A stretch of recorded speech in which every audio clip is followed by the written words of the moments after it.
Hey guys, welcome to the Liberal Hive Mind, a channel solely focused on exposing the abundant hypocrisy of the left. There is nothing worse than a fake, empty suit politician. A person who never tells the truth, a person who is always scripted, saying what they need to say to protect their own behind instead of just telling the damn truth. And of course, this is why people love Donald Trump so much. Because he may be in the world of politics, he may technically be a politician, but at the end of the day, he's the closest thing to a real, honest human being in the world of politics. Some of these politicians are like damn robots. And there is no one more robotic, more fake, more dishonest, more choreographed, totally lacking of personality and charisma than Joe Biden's transportation lackey, Democrat Pete Buttigieg. I mean, this guy is the worst. Can you just answer a question like a normal human being? You know, normal people, normal human beings answer questions in normal tones. They speak. This guy always has this weird political tone when asked any question. And here's Pete Buttigieg once again looking like an absolute fool, showing up on CNBC to discuss Joe Biden's economy, and CNBC's Joe Kernan, completely embarrassed, completely decimated him. We need to see more of this, folks. Media figures holding these Biden administration goons accountable and not letting them get away with their ridiculous, disingenuous responses. Let me show you guys this epic moment, and of course, let's talk about it. Let's continue to talk about elitist liberalism as well. But most importantly, let's talk about the dishonesty of these empty suit Washington politicians. We've got some stuff to get into, folks, so let's roll the tape. All right, friends, take a look at this headline right over here. CNBC's Joe Kernan grills Pete Buttigieg on Biden's tone-deaf inflation celebration, despite horrific inflation report. Take a look at these two clips. We're all, worrying about inflation, and we got some data points this week that were a little bit shocking. And there's a lot of discussion about that ceremony on Tuesday. And while you were listening and watching what was going on, was it clear to you at the time that that was a mistake? That to be popping champagne corks about conquering inflation on a day when the stock market at that very moment was down almost 1,300 points, over 1,200 points, after another really horrific inflation report. Did you say to yourself at that time, what are we doing? This looks really bad.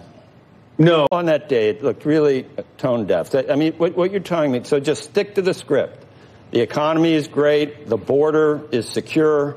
Our cities are safe. Wouldn't it no be one's better, pretending all of our better problems to are just solved. be honest? Wouldn't it be better to just be honest with the American people about the soup that we're in right now, and we can all try to deal with it together instead of just. Nobody's saying we don't have any problems, but if you don't pause and recognize the meaning of one of the most significant pieces of legislation so far in the 21st century, just because we also have a lot of other problems we're contending with as a country, then I think you're really feeding into a narrative that's pulling America down and holding America back. This guy is so unbearable, so unbelievable, that even mainstream media folk at CNBC are fed up with the BS and the propaganda. Joe Kernan says, wouldn't it be better to just be honest with the American people? Pete Buttigieg responds with, nobody's saying we don't have any problems. Yeah, how about say it? That's pretty much what people are looking for. After months and months of violence, how long did it take Joe Biden to say the damn thing that violence is a bad thing? And throughout the inflation crisis, how long did it take for Democrats in this administration to say the damn word inflation? Just say the word. Say the word recession. Speak to the people honestly. That's what's so frustrating. You're dealing with these empty suit political nothings who just can't be honest about a single thing. When it comes to issues that they feel benefits them, of course they go on and on and on. But when it comes to serious economic issues that they don't necessarily poll very well with, they would rather pretend that those issues don't even exist. Throughout this entire economic downturn under the Joe Brandon administration, Joe Biden has been patting himself on the back and telling the American people just how historic and incredible this economy is, and how people are looking for at least a little bit of honesty to tackle the actual issues. And what you get is the Brandon regime putting this Pete Buttigieg clown on camera, where he just continues to bob and weave and defend this administration and avoid any tough questions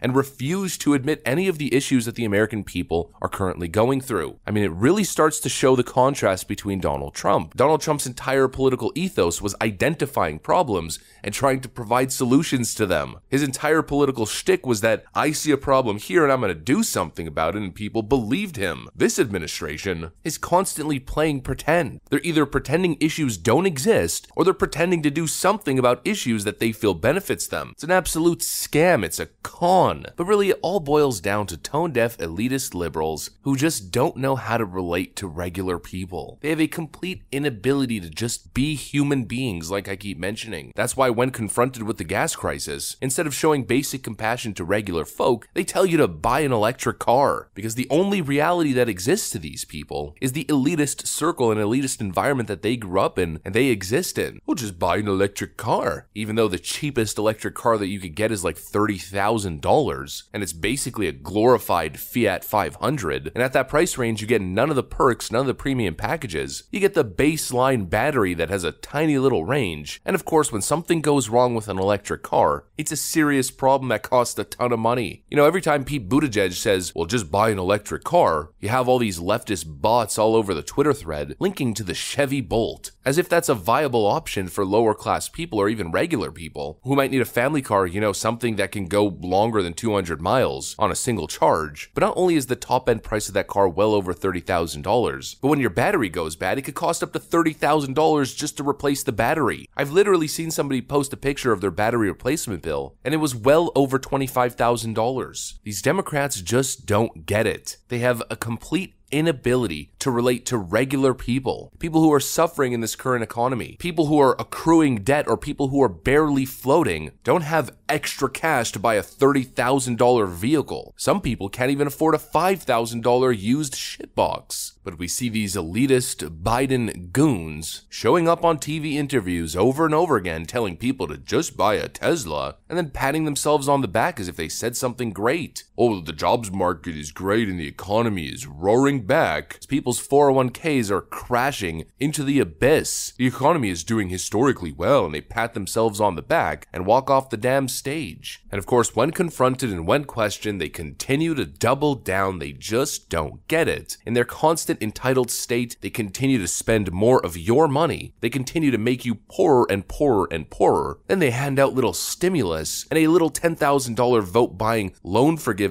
scam, pat themselves on the back, of course, once again celebrating the incredible historic job that they've done, as they continue to betray and leave the working class behind. It's an absolute disgrace, and it's why you should never trust these phony, empty soup politicians who can't answer a damn question honestly. You know, it's what I've been saying since the start of this inflation and economic crisis. All the American people really want is just a little shred of honesty. They know what's going on. They just want an administration, the current leadership, to say, we know things are bad, we understand what's going on, we're gonna fix it. And not this ridiculous garbage of, well, there are some issues, some problems, but everything's totally fine, and our economic plan is working. Historic jobs market, a historic economy. We're headed towards slow and steady growth. Inflation is gonna be transitory. It's gonna be a blip on the radar, they tell you. And now we're basically a year into this inflation crisis, and they're still saying the same damn thing, and they still refuse to even acknowledge the financial suffering of regular people. It's not going to end well for them, folks. That's what led to the Trump victory in 2016, and it's probably going to lead to another one in 2024. These tone-deaf, zero self-awareness, zero charisma Democrats are putting themselves in serious, serious trouble. That's what I got for you guys, though. Hopefully you enjoyed it. If you did, make sure to leave a like and possibly subscribe to the channel. I'm going to get back to work. Thanks for watching, and I'll see you on the next one.